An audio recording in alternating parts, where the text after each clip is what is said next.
We never know where life will lead us or what may hinder us along the way. But while every day can feel like one big question mark, it doesn't have to. With the right insights, strategies, and solutions from Western and Southern Financial Group, together we can look ahead to leave the unknown behind. What's Pro Football Focus doing? Last week they had Brady. This week they got Brady. We're literally doing it differently from everybody else. As a matter of fact, moving forward from this point on, I will not make reference to PFF. Do you not understand that they are that way because you're Joe Flacco? And you just like to discredit things that people deserve credit for. That you can't possibly be expected to defend that. Talk about the game, Sam. So, who cares about what people think about us? Yeah, I like football season, and all the things that go with it.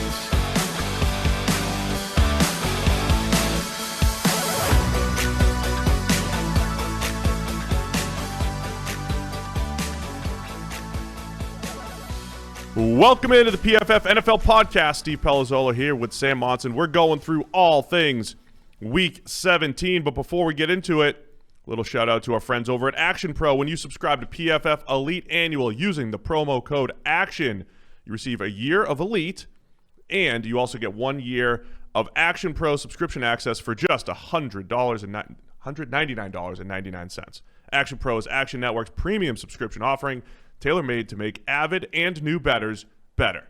This is a limited time offer that is currently only made available now through the Super Bowl. The offer only applies to first-time Elite annual subscribers. All right, Sam, let's get into all the action. You ready to go? Yeah, fire it up. Week 17, some games mattered. Most games mattered. Some absolutely did not. Let's start with the Cleveland Browns. They're going to the playoffs, Sam. Yes. The Cleveland Browns avoided being the Cleveland Browns just. I am excited. Almost threw it away. I'm excited for Browns fans. Yeah. I think it's good for them. Stefanski now has the most wins for a first-year Browns coach in Browns history. And the two guys he was tied with at 10 wins were Paul Brown, pretty good name, and was Blanton Collier, the successor to Paul Brown. That was a pretty good run that he was on at 10. Ends up win 8 or 10 championships now. Yeah, oh yeah. I think it's probably skewed a little bit in that I don't know how many games that were being played when Paul Brown was running things, but it wasn't 16. There was 8 teams. Yeah, but the seasons were only 10 games long. So, he was an undefeated season as opposed to 10 or 11 out of 16. But still, that's a pretty good job for Stefanski right out of the gate. Avoids the banana skin that was the Pittsburgh Steelers backups and Mason Rudolph airing it out in Week 17. Just about escapes. Rudolph. He did some really nice things, downfield throws and everything. I think he's Rudolph is still limited as far as his playmaking ability, but making throws from the pocket. He had a terrible panic-induced interception. I mean, wasn't this it's, the way sometimes where you throw in just anybody else and it shows the problem that the original guy was having? Whatever about what Ben Roethlisberger has been doing this season, and clearly Roethlisberger is a better quarterback than Mason Rudolph. When you throw Rudolph in there and suddenly you have these deep completions left, right, and center, it's okay. So now we can at least identify that this is not a design of – it's not a feature of this offense, that there just isn't deep throws in there. This is a Roethlisberger problem, not – a Pittsburgh offense problem, because as soon as you replace the quarterback, suddenly we're airing the ball out, and these receivers are capable of going deep just like anybody else. Yeah, there were a few big-time throws in there. One really nice one under pressure, getting hit. Not really Mason Rudolph's thing, but yeah, they had 4 completions at 20-plus yards. 3 big-time throws from Mason Rudolph. It's a small sample size. I'm not going to completely agree with you and say, okay, well, Big Ben versus Mason Rudolph, it's night and day, but he did. I mean, I'm not saying that, but I'm saying that when you throw in a guy like that, it shows that, okay, Roethlisberger has been the issue here, which for Pittsburgh is significant because this is a team that's now rolling into the playoffs, and you should at least have identified where the problem lies now. Now, I don't know if you can get a fix out of that, but you now can spend the next week going, okay, Ben, what's our issue here? Why are we not pushing the ball down the field? What is the problem? Because they need that, right? They're not efficient enough to be the Tom Brady offense of old, where they're just surgically dissecting you 5 yards at a time every single play. This offense needs those big plays in them, and they're there. The quarterback just hasn't been executing before. So the fun part is these teams will play next Sunday night, the last of the wild card games next weekend. Sunday night, it's part 3. We have multiple rematches, 4 rematches in the wild card, and 2 division games that will be the third time that they'll play. So Baker Mayfield on the other side, comparing this game, I know it's not all the starters and everything, but comparing this game to his first time against the Steelers, this was like night and day. The first time it was like, this was time to write off Baker Mayfield, right? Yeah. I mean, he can't read coverages. He's not doing it. Yeah, he's just off. His 2 worst games of the season were the first game against Baltimore and the first game against Pittsburgh. Right. And in both rematches, he bounced back to some degree, and then albeit this one against, the backups. He did, but this is the thing I liked about Baker. I think he's playing quicker, much faster than he did in previous games. And when they were trying to seal there was some good and some bad. When they were trying to seal the game, couple runs, he picked up a few first downs with his legs. Mm-hmm. Then they had a 4th and 8 though. To your boy Rashard Higgins runs a great route, underthrows it to there's still just a couple plays missing for Baker. He's going to have to hit those next week against the real Steelers defense, but impressed by the Browns and bouncing back from the disaster that was that Jets game the previous week. Yeah, and they just had to avoid being the Browns, right? This was what we said heading into the game. This was a potential banana skin. All they had to do is avoid stepping on it and falling face first into the turf. And they did that. So this is one of those games where it's such a weird set of circumstances, right? Steelers backups, Browns with COVID problems, knowing that this is trying to snap the longest active playoff drought in the NFL. I think you almost throw out everything from this game. It happened. They got the win. That's all they needed. You're throwing games out again. Yeah. Throw it out, and let's just move on. Let's just get the hell out of Dodge and move on to the real game in a week's time. They only give us 256 games a year, and you try to throw out like most of the Browns ones. Yeah. You only care about week 1 and the first Steelers game. It really is remarkable that there's almost nothing there from Baker Mayfield's season that I think holds genuine weight in terms of predictive value or something you can glean information from, despite him playing 16 games now. Either way, for the Browns, they need healthy Denzel Ward or Denzel Ward on the field. To me, the Browns secondary, we'll talk about it in the preview show, obviously, but the Browns secondary, I think, is going to be the key to them winning next week. As much as it is Baker in the offense, it's going to be the Browns secondary, and then the Steelers defense. As much as we talk about defense not being predictable, is that going to, of the defenses in the playoffs, especially in the AFC side, Pittsburgh's got to feel best about that side of the ball of all the teams. Everybody else, though, explosive offenses up and down the AFC. So that's going to be, interesting as far as the matchups go. So Cleveland, they make it into the playoffs. I'm excited. I'm excited for Browns fans. And, good job by them. So where else do we want to go here? Miami. You want to go to Miami? Yep. All right. Why don't you direct this show? Yeah, I'm taking control. Buffalo 56. Yes. With a half of Josh Allen. Yeah. 56-26 against the Dolphins. Yeah, not good for Miami. A whole bunch of these teams, everyone has to win to get in. Colts needed to win and get some help to get in, and Miami just absolutely got dumped on. Buffalo, we didn't know how much of their starters we were going to see. They were in a vaguely similar situation to Pittsburgh. The thought was they were going to start Josh Allen and the regular starters, get them over a couple of records and benchmarks, and then sit them down, right? Because why would you risk it? They ended up playing like a half, and at that point, the game was already a slaughter. Miami were getting absolutely murdered, and they just didn't put up a fight. They didn't show up. They were the only team that had something to fight for in terms of playoff seeding that just did not arrive at the races at all and got absolutely waxed because of it. The funny thing is they were hanging tough. Like the first quarter, Josh Allen misses a couple throws. They pick him off. They were hanging tough early and then give up 56. I know there was a punt return in there, Matt Barkley's Right. dropping dimes on them in the second half. Yeah. Allen was outstanding in the first half before he, Well, it was got like benched. Josh Allen got benched. Yeah. At this point, it became like if they can just make it to the point where Matt Barkley comes in, then they can start trying to pull this back and execute a comeback. But it didn't. It got worse.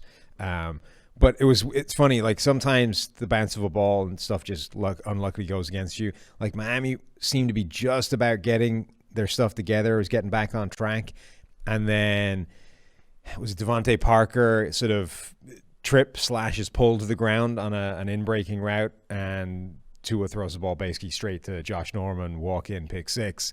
And It's just there's like at that point Tua it's spiraling away. That's not on Tua. No. And it's not even, I don't even know if it's on Parker. It's just one of those plays, right? Yeah. Like Norman had hold of him, but not egregiously so, not any more than you have during the general course of play. Just sort of caught him slightly off balance on the wrong foot, and he just tumbles to the ground. Suddenly you're throwing, instead of you're throwing to a receiver, you're throwing to an empty space with a cornerback following it up. So pick six goes the other way, and now you're buried. So Tua ends up with three interceptions. He had been getting some incredible turnover luck coming in. Yeah. He has 3 interceptions, only had 2 coming into the game. I think, again, our numbers said, okay, that was kind of inevitable. I wasn't as down on Tua after watching it as I thought I was going to be, because there's a lot to like about what he does as far as speed of the game, and he does really remind me of Jimmy Garoppolo, the way Garoppolo came in and is kind of working with a tighter margin of error, because I just don't see the arm. I just think everything has to be quick and early, and the arm is just not great. But I think there's a lot to at least be encouraged by with Tua. At the same time, because of that tight margin of error, it was like the opposite of Josh Allen, who's sitting there, doesn't have to play with great timing, and is just firing lasers all over the field.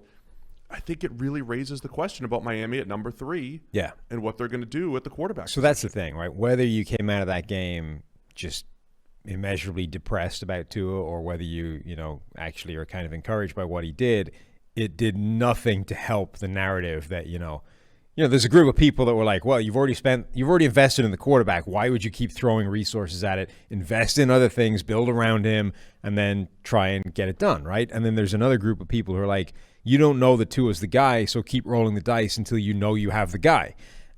This did not do anything to help the first group of people, right? Whatever you think about Tua, this did not help his cause. But on the other hand, like we've been praising, my Coach of the Year candidate, Brian Flores, for like the great job he's done, the defense. Changed, right? Yeah. In a week. It's funny how they just reverse themselves like that. But the great job he's done with the defense, what he's been able to do, taking New England south, transporting that system and making it look like it should have looked in New England for years. His defense had 50 points hung on it, half of them by Matt Barkley. So, like, as much as you can It was really only 42 points. Sure. As much as you can point to Tua and be like, well, he didn't, change that narrative. He didn't prevent them from taking a quarterback in the top 3. Like the defense crapped itself in the final week of the season as well. That's what I'm saying. There was a couple bad plays in there by Tua. Again, that interception wasn't really on him. Had a couple others that weren't great. But I'm not as I didn't sour on him as much as I think the overarching takeaway from the game would be. And I think once they get back to the film room and watch Tua, they're going to say, okay, there's a couple bad plays in there. More than anything. But it is fascinating, though, in this world of recency bias and what's the last thing I saw? The last thing the Dolphins are going to see heading into this offseason is their team collapsing, their quarterback being unable to dig them in any way out of it, Zach Wilson ending the season on fire in his bowl game, potentially Justin Fields like putting in one of the games of all time against Clemson. Who knows what will happen in the college football playoff final. But like potentially Fields ending the season in insane form, Wilson ending the season on fire. Like the two most obvious candidates for them to draft in the top 3, both ending the season looking incredible, and Tua not. All right, I think that's PFF Daily worthy, and it might, because we've already talked about the Dolphins quarterback situation, but I think how many QBs go in the top 5 is probably worth a discussion. But I think Miami should at least consider it. If for nothing else, they have to at least consider. I mean, it's all going to come down to their evaluation, right? They at this point, that part is already, I think, a given. Like, if they don't consider it, they are egregiously asleep at the wheel. You have to consider it. Now, it then comes down to where is their evaluation on these guys, right? Where are Wilson and Fields compared with Tua when he was coming out, and what do you like? Do you think that is a significant upgrade? If you do, now you have to think about pulling the trigger. The trouble is they're sitting there at 3, and they're going to see a blue chip offensive tackle in Penei Sewell, which people still really value. And I think Miami, as quick as Tua plays from a pass protection standpoint, they could still use an upgrade there in Miami. The run game hasn't been good in years in Miami. It was a little bit better this year at times. They're going to see Penei Sewell and just think, we were one game away from the playoffs. Add this tackle to the mix, and they're going to feel good about it. And they also just evaluated Tua as the 5th overall pick in the draft. How much is, coming off an injury. Coming off an injury and all these different things. Right. And it wasn't like he was bad this year. To me, the biggest concern about Tua was just the physical tools at the NFL level did not wow. I mean, at a time when everybody with good physical tools seems to be developing. Sewell, obviously an option, but also at that point you will have the pick of the best wide receiver in the draft. And it's like, okay, we could upgrade at quarterback potentially, maybe just take a sideways step, or we could get Tua the best receiver in a stacked draft class. Like, there will be options, and I'm not saying it's a slam dunk either way, but that's now an interesting. They're in a very rare position of having been a good team with a first-year quarterback who suddenly winds up with a top 3 pick because of Houston's generosity, and now has a decision to make about whether you potentially bail immediately on that quarterback. Man, it's going to be a great offseason discussion. We'll have more and more of those discussions. But Miami, they're out when it comes to the AFC playoff picture. Yes, and Buffalo rolls into the playoffs on fire, like with the heat of a supernova, as looking like the best team in the NFL right now. Like, we've talked for a while down the stretch about which team is going to catch fire at the right time. The Browns a couple of weeks ago looked scary before they tripped over. Is it going to be New Orleans, Green Bay, Tampa Bay? Do they get their stuff in order? Buffalo right now is the team that's just torching people. So they're going to go up against the Indianapolis Colts. The Colts win 28-14 against the Jacksonville Jaguars. So the Colts, they needed Miami to lose. They did. Tennessee ends up winning, so the Colts are going to play the Bills. The Colts almost had like the perfect weekend, right? They came in, the one team out of all the teams looking for that wild card spot who needed help in addition to winning. They struggled against Jacksonville for a decent part of it, but they already got the luck they needed with Miami getting destroyed. And then it looked like Deshaun Watson and Houston were going to do them a favor by knocking over Tennessee, and suddenly the Colts go from needing help to even make the postseason to being the division champion and hosting a game. Didn't end up happening. The Titans held on, but for a while it looked like it was going that way. It took until week 17, but Phillip Rivers, we'll see what happens with the final grades. It looks game in like the 60s? He may have actually posted a grade in the 60s after having 8 games, whatever it is, of 70 plus and 5 under 60. He actually had an average game. But the story for the Colts was Jonathan Taylor carrying 30 times for 253 yards. Yeah. Jonathan Taylor, when he was drafted in the second round, who was, I think, the best all-around running back, or the all-around runner in the draft last year. Zone scheme, gap scheme, he could do it all. And I think the vision with him in Indianapolis was, okay, you put him behind what we ranked as the best offensive line in the league coming in, and there's going to be some good results. And we didn't start to see that until the second half of the year. But he ends up as the number 3 rusher in the NFL just by yardage, for whatever that's worth. But it was also behind an offensive line that wasn't the same offensive line that we expected. We've got Jared Valdir stepped in and is playing football for the Colts. They've been banged up, but Jonathan Taylor was the guy. I think the matchup with the Colts and the Bills ends up looking interesting now, just because has this become this run first, take the pressure off Rivers type of team? And that might be an answer that they have against a really weak Bills front. But Taylor running for 250 is a big story. Right, and that is interesting because Buffalo is unusually weak up front, potentially by design to a certain degree. But, the Colts actually want to exploit that, were able to exploit that this week. A big part of that Jonathan Taylor stat line is the fact that offensive line just destroyed Jacksonville this week, and obviously that'll help when you have a running back. Like, there's a few defenses this week. We know they've been bad for a while, but they were just embarrassing, and Jacksonville was one of them. Like, they just capitulated. It's intriguing because Buffalo, as I say, right now, I think they're the best team in the NFL as of now, right? Maybe not overall over a 16-game schedule or in a vacuum in any given Sunday, but in terms of form, right now Buffalo is the best team in football. And if Indianapolis doesn't do something dramatic, they're going to get waxed the same way Miami did. Like, they can't hang with that. Buffalo is just too intensely good right now, and I don't know how many teams can live with them the way they're playing. Yeah, I mean, the Bills, if you just go back through their losses, they lost to the Chiefs. They lost. And it was close. Yeah, they got destroyed by the Titans. Yep. Lost to the Chiefs, and they lost on a Hail Mary to the Cardinals. Albeit a game they should have lost, so it was, which was fine, but I mean, it's still like, all right, they were in position until there was a right. Hail Mary. But honestly, beyond that, they won. There were games in the middle there too, where they won a game against the Patriots in the middle of the season and a game against the Chargers in the middle of the season, where for me the narrative was, wow, even without Josh Allen, they found a way to win. Yeah. And then his season was like outstanding at the beginning, little lull in the middle, outstanding down the stretch. Yeah, if he keeps playing like this, they are going to be really tough to beat in the playoffs. But I wonder if the Colts end up attacking the Bills the same way teams have to attack the Chiefs. Your idea of playing keep away and slowing the game down. And I don't know that they have an option, to be honest. I mean, that's just the only way that they can win that game, because they can't hang with that Buffalo offense in a shootout.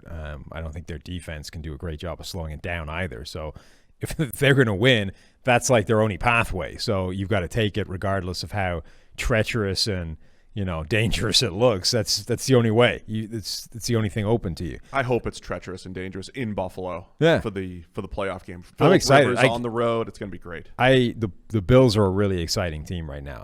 I'm all for seeing that. Let's jump to Sunday Night Football because we have to talk about that. I like to go AFC South. No. I'm in charge today. Not happening. Really? Yeah. Okay. Going to Sunday Night Football. Take the reins. I've already done it. I've taken them. Follow on. Are you just Mr. Ed? You have to set me up. What's the horse? If you want to host, you have to set me up with something to react to. The NFC Sunday Night Football. Which game was it? You didn't even say what the game was. You didn't say the final score. You think hosting's easy? I mean, I think You think it's easy? All right, Sunday Night Football. The Washington football team. Sunday Night Football. Yeah, that's what they say. That's how they do it. You can't say talk about. You get made fun of on Twitter as a journalist if you say talk about. And yet they all do it. That clearly works. Yeah, but like journalism 101. All right, Sunday Night Football, the Washington football team, 20-14 over the Philadelphia Eagles. Alex Smith, Ron Rivera, comebacks of the ever. They make the postseason, but the story coming out of that is that the Philadelphia Eagles had what was the most obvious, overt, and offensive tank job during a game that I think I've ever seen. They did. I didn't believe it until I actually saw them play football. To me, it wasn't the fact that they brought Nate Sudfeld in. Though that was, pretty telling. But I didn't think it was. Jalen Hurts was 7 for 20. He was averaging 3.6 yards per attempt. Right, but it falls into the category of what is the point? Sure, he's struggling, but on the other hand, this is Nate Sudfeld. But I also thought it might have been a series or two. They kept him in for the rest of the game. That's the first thing. But it was just the way he played. It was like, hi, I'm going to throw the ball to you. I'm just going to throw it a little bit over your head. I'm really throwing it away. I mean, it was just some of the plays were kind of absurd. It's really funny, though, because when people talk about, tanking for the draft position, the narrative is always players and coaches don't tank. It happens institutionally in the front office. When you get to Sundays, everybody's out there playing. And the reason you know that is because the Jets, right? With nothing to play for, en route to Trevor Lawrence, the greatest quarterback to come along since maybe Peyton Manning, since maybe John Elway, 30 years ago. The Jets go and win a couple of games and take themselves out of that position, despite everybody in that building about to be getting fired, despite, a great generational quarterback talent just waiting there as a Christmas gift ready to be unwrapped, and you throw it away by winning a random game in December, right? That's how you know that teams do not actively tank on a Sunday. And yet the Eagles did. They went out there and they tanked. They sabotaged that game in a way that I don't remember ever seeing from a team. It looked like Nate Sudfeld had a few incentives for inaccuracy. And, jumping offside on a critical fourth down late in the game, it was bad. Yeah, it was. and it was to go from number 9 to number 6, which is significant. It is significant. I know, just using the old school trade value chart, I saw somebody say it's a late second. I mean, there's value in that. I'm interested if that is, because we talked about the Dolphins' decision here. Is that because the Eagles want to be in the mix for one of the quarterbacks? I mean, it doesn't hurt, right? Like, Because you're not in position if you're number 9. You might be in position if you're number 6. Well, the alternative is, like, do they just want Micah Parsons, the great all-around linebacker from Penn State? Like, they're not tanking for a linebacker. They're not tanking for another first-round receiver, Jamar Chase or Devontae Smith. There's still a lot to figure out as far as what the top 10 is. I don't know that it's that focused. Is it just let's just get it and screw over the Giants all at the same time? I mean, there's an element of that too. Doug Peterson is an Eagle through and through. Yeah, but and you hate your division rivals, right? But you're screwing them over by handing it to Washington. It's not like you almost got. I did. You almost got fined a Bitcoin. I almost did it. That's a lot of money. I don't have that kind of cash. We could just Litecoin. Al Al apparently can fire a couple of Bitcoins in Fred's direction. Those are $33,000 each. I ain't got that kind of coin. We'll find each other dog coin or whatever that thing Ethereum. is. No, doggy coin. Doggy coin? Whatever it's called. Well, I don't know what you're talking about. It went off this weekend. Oh, okay. Whatever one equals like $1. I can do that. I can't do 33 grand. The one that's worth a penny now. Okay. And that was it going off. But you screw over the Giants and hand it to Washington. Like, do you like them any better? I mean, I don't see that part as a factor. I need a survey for NFC East fans. Yeah, like how intense is the hate between each team? What are the biggest rivals? I feel Washington's probably like the most liked team. I feel like Dallas and least the hated. Least hated? Yeah. Yeah. Is that what I said? No, you said most liked. I mean, you least hated. Okay, yeah. I mean, Dallas is probably the most hated. Yeah, I would say. I mean, I could see that. It just feels that those degrees of like hate are unlikely to have played any kind of factor in this. For them, I think it's just literally a case of, look, most of the time there's still a bunch of games to play, and you can't pull this in like week 3, right, and spend the rest of the season just farcically going through this absurd like charade of playing games, actively trying to throw them away so that you go winless and pick up Trevor Lawrence. But in week 17, where there's literally nothing to play for, you were eliminated before, you are just going through the motions, and the only thing at stake is moving from number 9 to number 6 in the draft. Why not? Like, what's the risk now? I get why you don't want to do it in mid-season, right? Because you probably don't want to screw around like this for like a full half a year. That probably has some institutional risk to it. But in week 17, like, what are you playing for? Yeah, look, I'm actually torn on the emotional. I know a lot of people are getting emotional out of that. There's a lot of like hand wringing and pearl clutching of like respect for the game and the whole deal. And I get it. It's pretty funny. I get it. It's like the finger poke of doom in wrestling, Sam. It's like just laying down for your opponent. But the thing I would be more concerned about was my take on the Kendall Hinton has to play quarterback thing a couple weeks ago is the safety of the players, right? Whether it's Nate Sudfeld, there was a play, they rushed up to the line. Now, it was a bit of a miscommunication. Like the Eagles, the O-line and Zach Ertz probably thought he was going to spike it or whatever, and he gets up and runs a play. Maybe there's a miscommunication there. But that play, nobody blocked for the Eagles. Yeah. There are legitimate plays where Nate Sudfeld wasn't blocked for. There are plays where Nate Sudfeld is throwing hospital balls into the flat, hanging his receivers out to dry. You can't play at the NFL football at that speed and like just kind of play around. You know what I mean? Like there's legitimate careers at stake. That would be my concern just from an injury standpoint for why like you can't do that type of thing. Integrity of the game and this and that. I mean, whatever. I don't know. It's not great, but yeah, it was kind of ugly. But the football team's in and their defense is legit and they're going to play the Bucs. And I think their defense is, I mean, it's going to be the best defense the Bucs have played in 2 months. This could be a real case of be careful what you wish for if you're Tampa Bay. Like they were intent on getting this seed so that they had the NFC East winner. Like they wanted to play for this because this was seen as the easiest path. This happens every now and again where it's like there's a clear, obvious target in the draft or in the playoffs.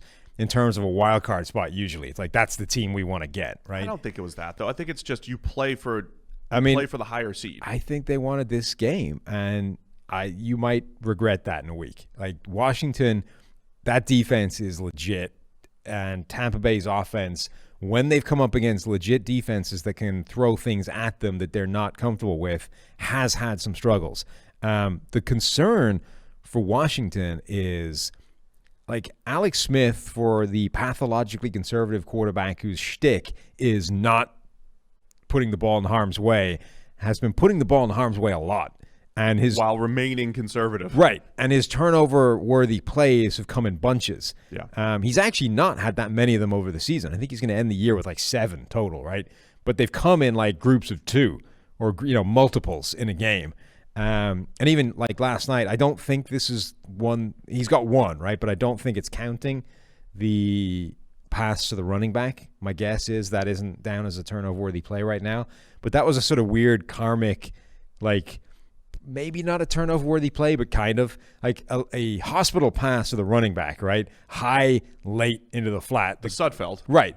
And it wound up as a freaky interception, right? Because the running back was about to get murdered, and the ball sort of bounces around, and the guy took it right off him. Ironically, for a pass that probably isn't going to get charted as a turnover-worthy play, probably should be, because, frankly, you just got your running back killed, and instead you got punished with an interception. My point, though, overall, is that as amazing as Alex Smith's comeback story is, like, you can't be a quarterback who's just a game manager if you're going to throw the ball away. Yeah, absolutely. I mean, we'll talk about it on the preview show, of course, but I think, the football team has a chance defensively to at least keep the game close, and then, we'll see what happens. Weird stuff happens. They're at home, what have you. So I think of all the, again, I said it on the show the other day, of all the teams coming out of the NFC East, I think Washington's the most dangerous just because in any given week, their defense can come to play, certainly more than, say, the Giants or the Cowboys. When you watch Alex Smith play football, they're talking about it in the broadcast last night. Obviously, it's an incredible comeback story. It's amazing. And, everyone was sort of saying that first hit, from Aaron Donald where he rode him like a rucksack. It's just, you're like, it's cringy, right? You're like, God, don't hurt Alex. Yeah, Chris summed it up pretty well. It was, like watching your son out there. And, right. We're in this weird spot now where he's like, technically he's 100% healthy, right? He's back. He's recovered from the calf strain. He's playing. He's just another football player. On the other hand, does it not feel kind of mean, like scheming to take advantage of his like physical inadequacies now? I thought it's the like, same thing. Let's get him moving into the, like, come on, the guy has 1 leg. Leave him alone. I thought the same thing watching Breeze. I mean, Breeze is still playing okay, and he had whatever, but he can still play a little bit. But there's just something and Smith like, can still play a little bit, but when Breeze gets overload blitzed, and a guy comes free, I'm just like, oh, that's but it just mean to the old guy. It somehow feels unsporting to like scheme to take advantage of the fact that Alex Smith only has 1 leg now. Wait till you see Todd Bowles next week against him. The Bucks. So the Bucks beat the Falcons 44-27. The Bucks might be without Devin Trying White. To take control again, are you? I see. Wrest control of this podcast. You just got to work on your segues. Yeah, you can't go from the AFC South to the NFC East. I mean, I can you just can't. I want. I mean, you kind of can because it's how hard could it be? AFC South and the East is taking over. Listen, Devin White might need an extra day of COVID protocol, and they're playing on Saturday. Devin White's their best blitzer. He'd be the guy that might, really hurt Alex Smith. So that could end up being good. All right, you take control. Are we done with Sunday Night Football? Where are we going? Well, yeah, I think, the big story out of that was the active tank job that, we've never seen before. And ultimately, Washington ends up making the postseason with a 7-9 record, which is, for a start, that was like the most fitting way possible for the NFC East this year to end. Like this absolute train wreck of a division ends in a complete farce on Sunday Night Football with the Eagles actively throwing the game away to hand it to Washington, screw the Giants, and just get to the end of it. Like this just disdain from Al and Chris in the booth late in that game. We're just like, what is this? Like, what are we watching? It was kind of funny. How about the disdain from Giants players? Yeah. Very upset. Well, it wasn't disdain from them. It was like anguish, disgust that like, oh, we thought we actually had a shot at this. And like, no, the Eagles are throwing it away for you. And they probably felt really dirty rooting for the Eagles for 3 quarters before. And now they're getting screwed because of it. But ultimately, like, Washington ends up making the postseason with a 7-9 record, which is like bad, but not unprecedented. Like, we've seen this before. And we've seen those teams win in the playoffs. Yeah. Seattle, Carolina. It looked like a team was going to win this division with 5 wins and be an absolute, like, just joke. But they're in there. And it's a great comeback story for Alex Smith. It's a great comeback story for Ron Rivera. Whatever you think about this division, that farce, the whole thing, you've got to feel happy for those two individuals given what they've been through. Yeah, absolutely. Okay. Next team I want to talk about, and that's what this podcast is today. Just no. I'm not. Millions of people I'm are not really confused entertaining right now. But your conventions of how this is done. I'm just going to go where I want to go. The Tennessee Titans sneak away with a win against the Houston Texans, 41-38. back to the AFC South. Yeah. Back to the AFC South because I want to talk about this game for a couple of reasons. One, Tennessee dodges a bullet, sneaks away with the win. Two, Deshaun Watson ends this season without a bad game, right? This only guy that train wreck. did not grade under 65 in a game. Only guy who didn't grade under 65.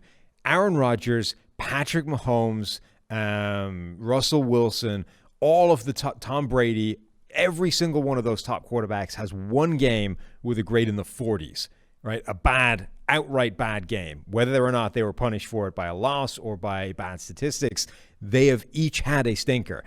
Deshaun Watson hasn't had a bad game all season long, and again, at the death, just team can't get it done.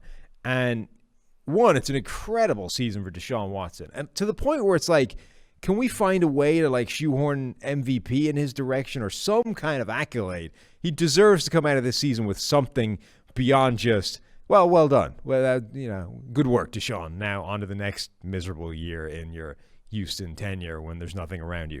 But two, whatever this defensive performance from the Houston Texans was more embarrassing than what Philadelphia did on Sunday Night Football. They came into this game knowing that what Tennessee was going to do is run down their throats with Derrick Henry, who was chasing 2,000 yards, but in order to get there, he needed 200-plus yards against your defense, and you couldn't stop that from happening. This was pathetic. Henry goes for 250 yes, on 34 carries. So, yeah, on the Watson thing, man, incredible season.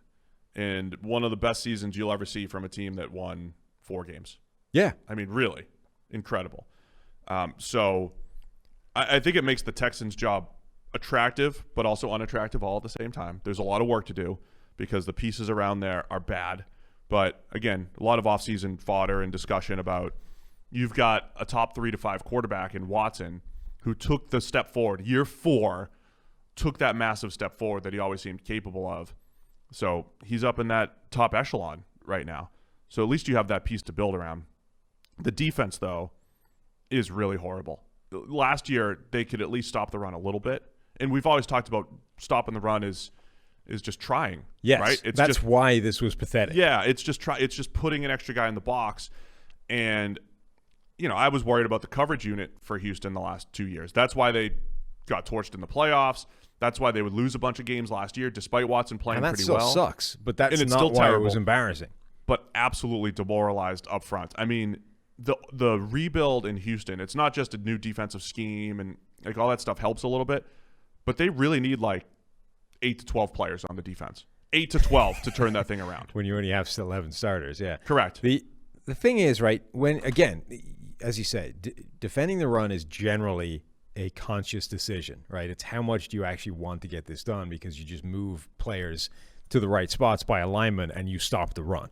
But the other thing is teams hate other teams getting records against them, right? Because that goes down in a stat sheet. It becomes immortalized in black and white, and it's a permanent stain on your legacy.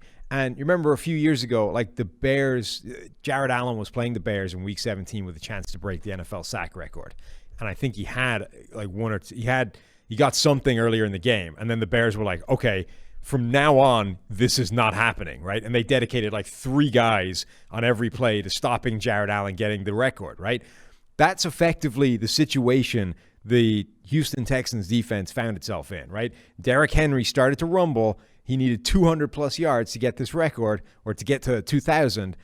And they reached a point where it's like, all right, we need to stop Derrick Henry now. And in addition to that, that's also how Tennessee is winning this game, by the way. So it's not like it's working against your overall strategy of needing to win. And They tried and still just fell face first into the turf, and Derrick Henry ran all over them. Yeah, that's bad, man. It was genuinely pitiful. Like, the Texans have been arguably the worst defense in the NFL all season long, but this was just a joke. Yeah, so they graded in the 30s from a run defense standpoint. We already knew. Look, they've got Zach Cunningham at linebacker is solid, but losing Benardrick McKinney this year had hurt. Even before he got hurt, it was rough. But just the defensive line for Houston just isn't there, man. They need an overhaul on that entire side of the ball. For Tennessee, incredible game too. Watson leads Houston back for the game-tying field goal. And then Tannehill hits A.J. Brown for 50-plus yards to get into field goal range with like 15 seconds left. Single coverage on A.J. Brown. I know they're running quarters and all that stuff, but it's legitimately single coverage because all you need to do is run a route to occupy the safety, and he has to cover it. So they left A.J. Brown in single coverage. Great throw by Tannehill. Hall of Famer Corey Davis with all sorts of drops in this game. Wasn't great for Hall of Fame credentials, but the dudes showed up again for the Titans. A.J. Brown takes over, Derrick Henry takes over, and Tannehill, man, I think he just continues to impress with what he could do with his legs and downfield throwing. Yeah, but also because of, like, they reached the point in the game where the Houston Texans defense was desperately trying to stop Derrick Henry. That was all they were focused on and still couldn't get it done, at which point they just weren't even paying attention to Ryan Tannehill. So now you reach this point, like, you remember the way that the Seahawks would hand these zone read looks, and there would be a handoff to Marshawn Lynch every single play, right up until the point where you just stop paying attention to Russell Wilson. And the point where you literally don't pay any credence to the idea that he could carry it, he pulls the ball and takes off for 20 yards completely untouched. That's basically what Tennessee was doing. It's like, oh, you're dedicating everybody to Derrick Henry, and okay, you're still not getting it done. But if you're just not gonna cover Ryan Tannehill, then he'll keep the ball and scamper away for a touchdown. And so you've mentioned the Bills being the hottest team. The Ravens, maybe it was predictable because their last 4 games were on the easy side, and that is the difference. The Ravens ran for 400 themselves yesterday against the Bengals. 400, and they're hot right now. I always say balance on offense is having answers, right? The Titans, to your point, because so many teams are worried about Derrick Henry, Ryan Tannehill he ran for 2 touchdowns. Sometimes he can scramble, sometimes he can just pull it. He's a weapon in the run game. They have the weapons in the pass game. The Ravens have Lamar and that offense really rolling. I love that the AFC really has all these balanced teams. The Bills can win various ways. The Ravens, the Titans. They've played each other a bunch. All these teams. It's going to be really great. Well, that also becomes this fascinating rematch from last year, right? The Titans were the team that upset Baltimore's juggernaut, and it was kind of a freaky game, right? A lot of things bounced away from Baltimore early, put them in a hole, and this team isn't built to come back from a hole. Now they're the underdog, right? They're the team on the road. They are the team that didn't, roll through the regular season and just stomp people. Now they've got to go to Tennessee and exact revenge from a year ago. So that is a fun playoff matchup that we'll talk about on Thursday. Where do you want to go from here, Sam? Where do I want to go? Let's see. Do you want to touch on the Ravens' 38-3 win? Well, why not? Since you brought it up, let's go there. There's not much else to say. Yeah, they ran for 400 yards against the Bengals. The end. This was one of the most lopsided games you will ever see. This looks like a college box score because they ran for 404. Just every time you say it, it sounds ridiculous. Right, 400 yards. J.K. Dobbins had they had already run for 300, and then J.K. Dobbins. That's an NFL record, right? Like by a mile. Oh, I didn't check. It has to be, right? There's no way a team has run for more than 400. There must have been a team in the 70s that did something like that. Ran for 400? No, because the 70s it was all smack. Like you didn't have that level of yardage in the 70s because there was no space. Dobbins had 160. Lamar had 97. Gus Edwards had 60. Mark Ingram, he got to play. 9 carries for 39. But on the other side, you had the Bengals throwing for 48 with Brandon Allen. Brandon was so good last week against your Texans, that terrible Texans defense. And in this one, he goes 6 for 21, 48 yards, and 2 picks. How much did you say they ran for? 404. Not a record. 423. The New York Giants rushed for against the Baltimore Colts on November the 19th, 1950. Oh, wow. So, not yeah. the 70s. It was a 50s. lot, but it's not enough. It was a lot. Well, there's a couple QB kneels in there. Tyler Huntley got to play football. I mean, this was just pure dominance. And look, here's the thing. Ravens-wise, last 4 games looked like 2019 Ravens. Did they round into form? How do we position this? Did they round into form? Did they change to get their identity back? Did they just beat up on bad teams? I think there's a little bit of everything. But, man, it was an efficient Lamar only had to throw the ball 18 times, made a couple big-time throws, 3 touchdowns in there. It showed that 2019 Baltimore still functions if the platform is there, right? The problem for them this season compared with a year ago is that the platform that everything was based upon started to crumble and fall to pieces, and then the whole thing just toppled over, right? So when the run game isn't there, and when this foundation isn't there for them to dominate, they still can't get it done as a pure passing exercise and as a team that has to chase the game and all those kinds of things. And defending the pass is easier when they don't have this rushing platform. But when that's there, the whole thing still functions. Now, that has only really been there against bad teams, and we don't yet know what happens when they have to face a team that can deal with that. Now, the good news for them is they're facing Tennessee, whose defense is garbage, and they can't hold up to that. So they won't have to know that until at least the second round of the playoffs. But that's the open question, right, is that, yeah, Baltimore's offense is still formidable. It still looks like the 2019 version of itself, as long as they can dominate on the ground the way they have the last few weeks. On the other hand, we don't know if they can do that against a team that's actually got a halfway decent defense. Sounds like the Bengals are cleaning house a little bit with the coaching staff, and there's rumors that Zach Taylor could actually be in trouble despite being told, I believe, that he's safe. So we'll see what happens. That one appears to be kind of up in the air generally. It is, as of record time right now. So I know it's Monday morning. We're recording really early. I know stuff happens as far as coaching changes and various things like that. But it becomes an intriguing playoffs for Baltimore because of that, right? The AFC is effectively evenly split between teams that can't deal with their run game at all and teams that probably can, right? So you've got Tennessee, who they're going to play, who can't stop anything. You've got Cleveland, who can't really stop anything. You've got the Buffalo Bills, who can't stop the run. So those 3 teams, Baltimore should have a pretty good chance of being able to run on and execute their offense the way they want to. The other 3, Kansas City, whose defense is functional enough to be able to cause you problems, like specifically. So, they might not be great against the pass, they might not be great against the run, but they're pretty good at game planning and taking away your first preference.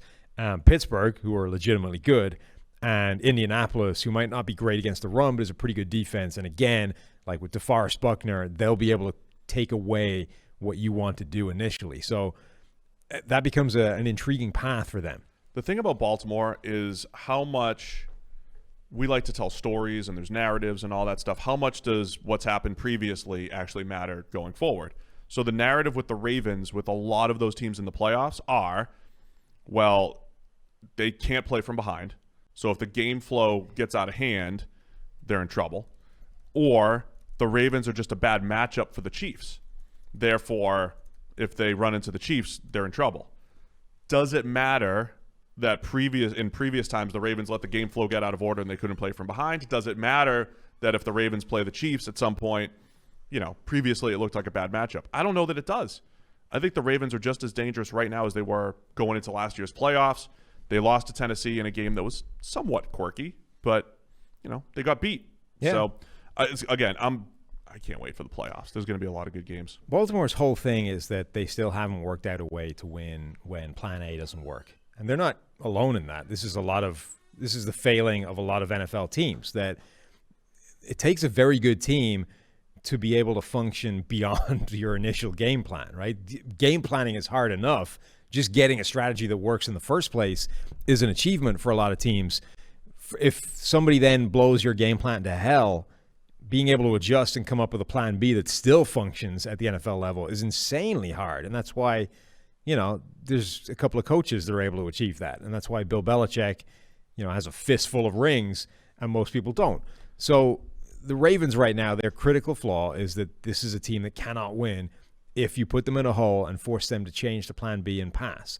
But that's not unique to Baltimore. It's just their specific problem. We haven't seen it yet, but does it matter going forward? Maybe, things can change. See what happens. Yes. Where to, man? Where are we going next? A lot of dead air here with you, A little as bit. host. Oh, let's talk about the. I like when you get excited and perked out, though. There's a few games that were interesting this week. Like generally, the slate was pretty ugly, but there's a few games that were I know fun. where you're going.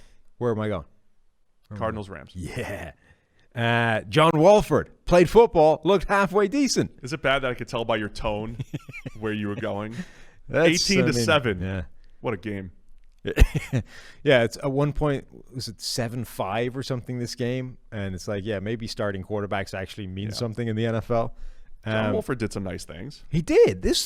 He performed the way you would expect, right? They were functional with him. And again, the idea that he'd been good at every level we'd seen, college, the AAF, NFL preseason, doesn't mean that he's going to be good right out of the gate at the NFL level in the regular season, because that's a hell of a jump up from any of those situations. But it meant that, like, it shouldn't be dismissed that this guy can be functional just because, you know, he's a quarterback from Wake Forest who played in the AAF that most people haven't heard of. And I think he cleared that bar. He looked functional. He made some plays. He was able to deliver the ball down the field. And, you know, with an offensive mind like Sean McVay, you can make some things happen. That guy had 4 big-time throws yesterday. That's the interesting thing. He'll end up with a pretty average grade, but they did get the ball down the field a little bit more, and he was the leading rusher with 56 yards. You know, he was a guy that did bring a run element to this offense that's, you know, built around the run game and play action. It's going to be Jared Goff, obviously, in the playoffs and all that. But, yeah, it was fun watching Wolford for a game. And Kyler only lasted, you know, he came out in the first half for Chris Trevler. Struggled a little bit. Yeah, it's almost like CFL quarterbacks aren't as good as NFL quarterbacks. I mean, it was only one time out there. Grey Cup champion. He was. But not the place you want to make your NFL debut against this Rams defense. No, it really isn't.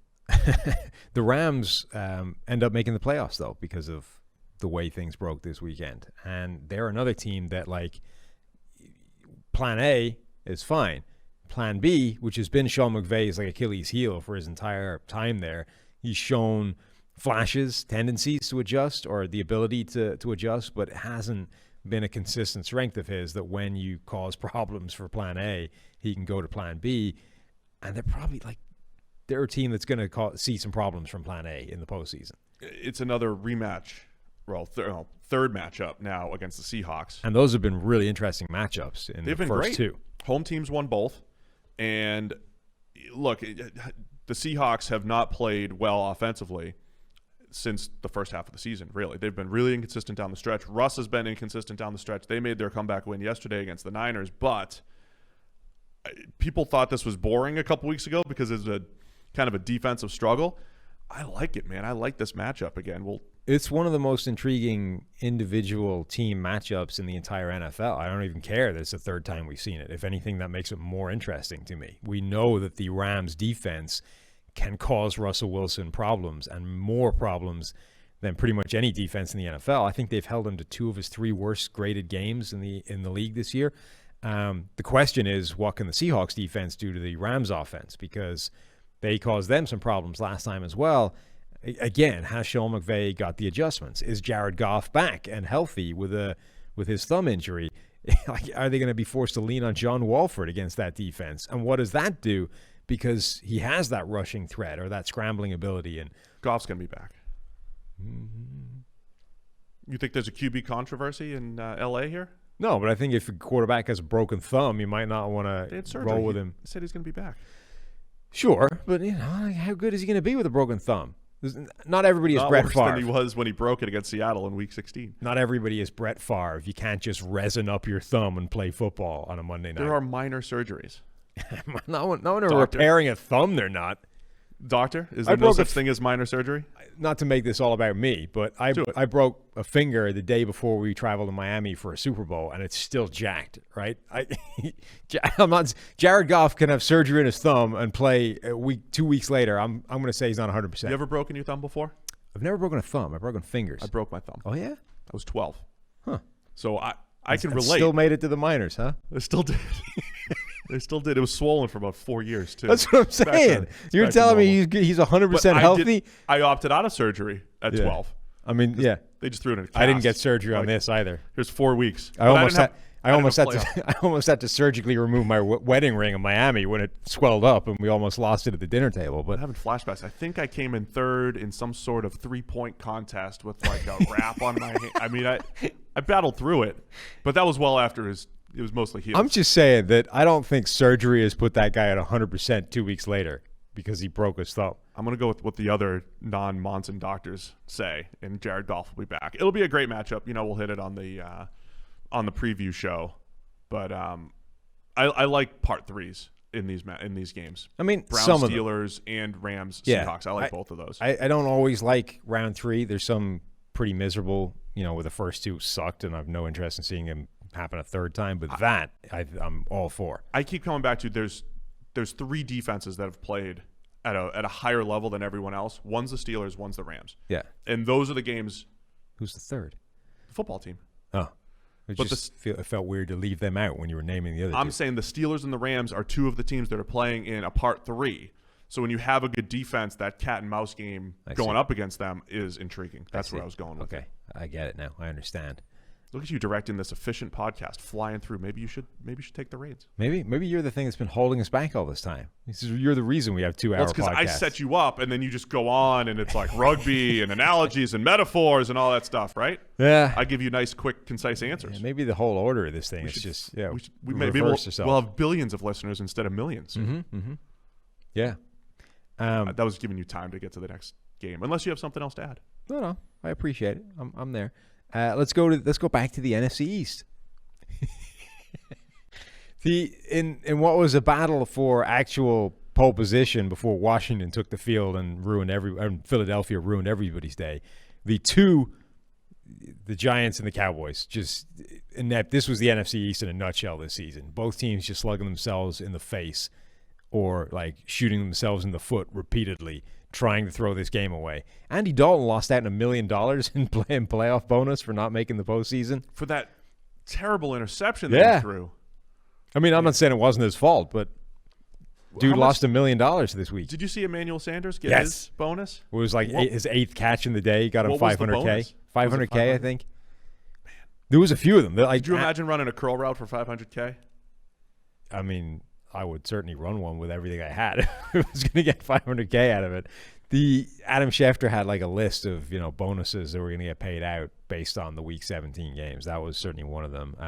Somebody was speculating that was Matt Prater celebrated like he won the Super Bowl in a meaningless field goal with the Detroit and Minnesota game.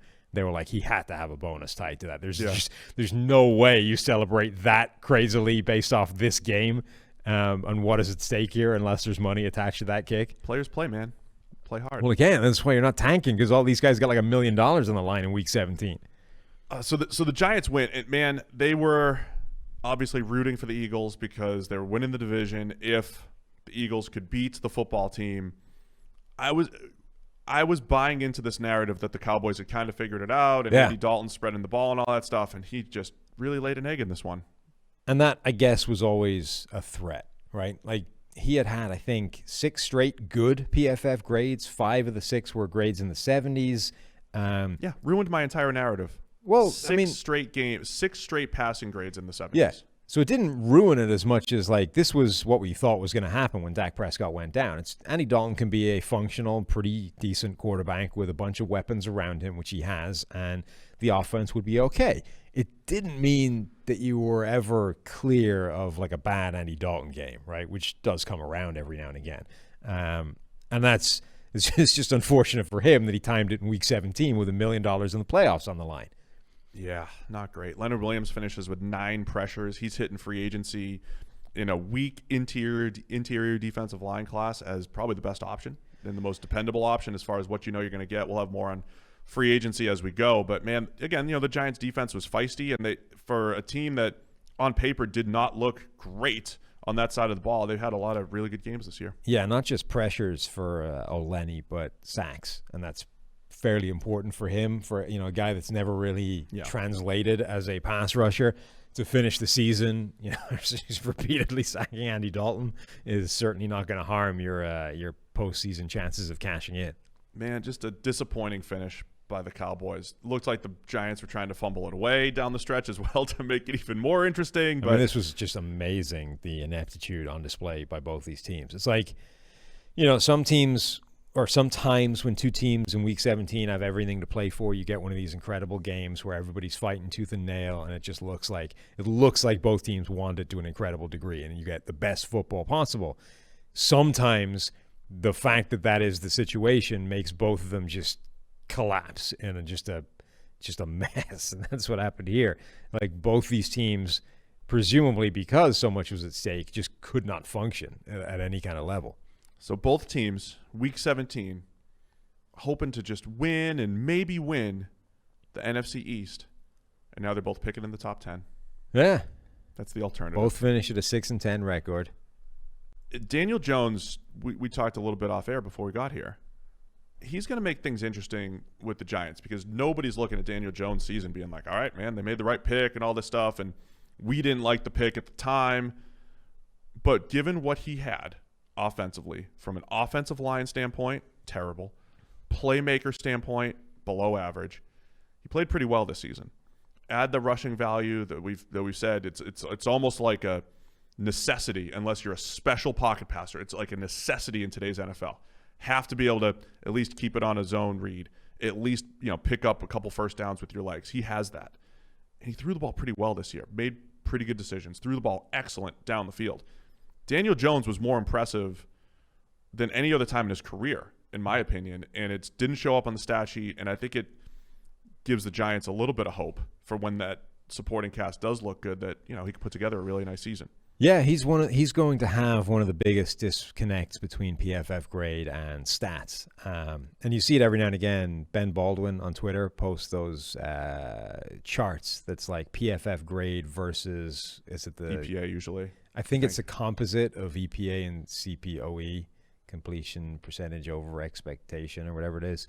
And it sort of shows essentially how much PFF grades like or dislike quarterbacks compared with their production, right? It's just it's a more sophisticated version of what we do with like passer rating, right? Which is, did the PFF grade match your passer rating, or did you get screwed or helped by your supporting cast, which is effectively what that's measuring.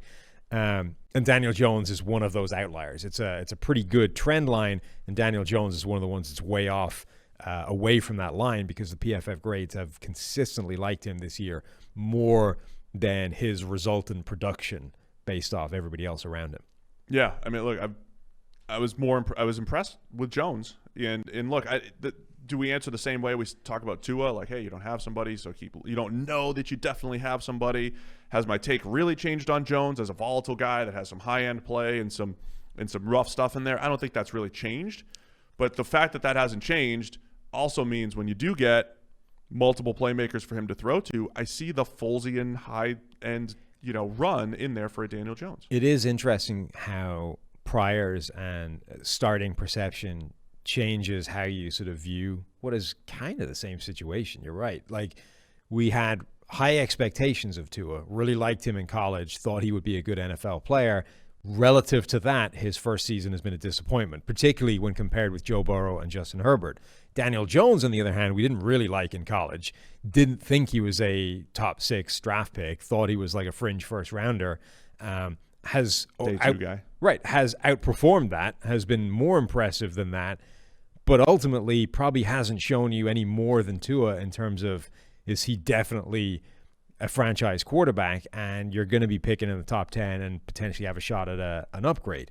Like, and yet in my head, it's like, well, the Tua thing is definitely a conversation, but is it really for the Giants? I mean, it should be, I guess, based off that logic. Yeah, I mean, I think it should be as well. But again, he ended up pretty good this year, minus the stats. Yeah, and I'm curious to know what Giants fans believe of Daniel Jones, and if the Eagles did win the game the other night, would that change perception too? It wouldn't change your win-loss record, right, but you've got division winner quarterback, Daniel Jones, playoff quarterback. Yeah, that's true. I'm out of games that I care about now this weekend, so I can hand the reins back to you. Really? That's how this is going, huh? Yeah. I'm done. All right. Other stuff we didn't touch on. Green Bay solidified the number 1 pick, 35-16 over the Bears. Yeah. Aaron Rodgers MVP. Just put your Trubisky rant from Yeah, I'm not. I mean, the last couple weeks. I'm There's done with nothing the else. Trubisky thing. This was Nothing else to say. Inevitable. But Green Bay again. Why can they not just put a whole game together? They only scored in 2 of the 4 quarters in this game. Here's the weird one too. Rodgers did solidify the MVP. He's our highest graded player. The stats are ridiculous. Highest graded he's ever had. Highest grade he's ever had. All that stuff. He also had a stretch of 4 plays where he had 3 dropped interceptions, 4 passes and 3 dropped interceptions, like randomly. Yeah. And his turnover-worthy plays this year, he only has like 12 on the season. Right, 3 of them happened in like a sequence of a drive. They've come in bunches though too. They came in bunches against the Bucs, came in bunches in this 2-drive stretch against the Bears. It's really weird. But he still only had 5 incompletions on the entire day to go with the 4 touchdowns. Yeah, that offense is rolling, even though there are lulls, because he also had, one of his best throws. But it's so Marquez the Valdez-Scantling lulls, drops it. The lulls are so weird. Like they only scored in 2 of the 4 quarters against the Bears, but in those 2 quarters they put up 35 points.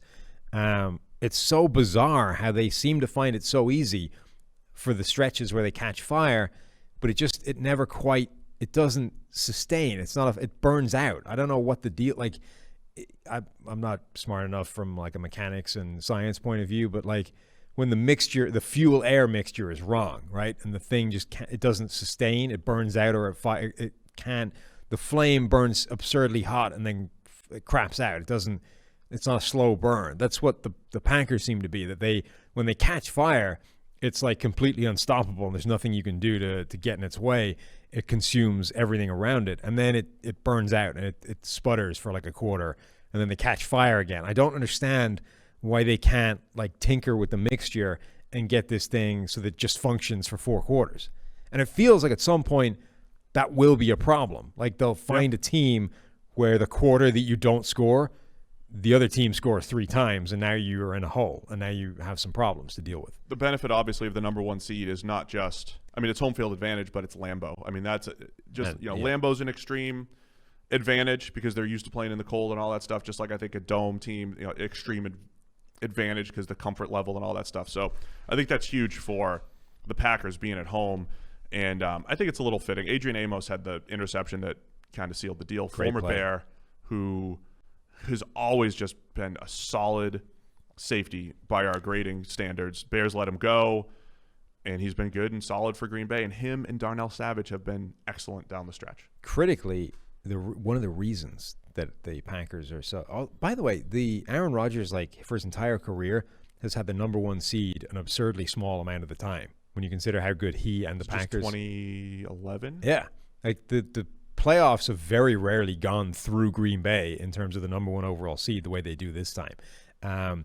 Rodgers grows an outstanding winter beard, and that is critical here because that insulates you from the cold at Lambeau.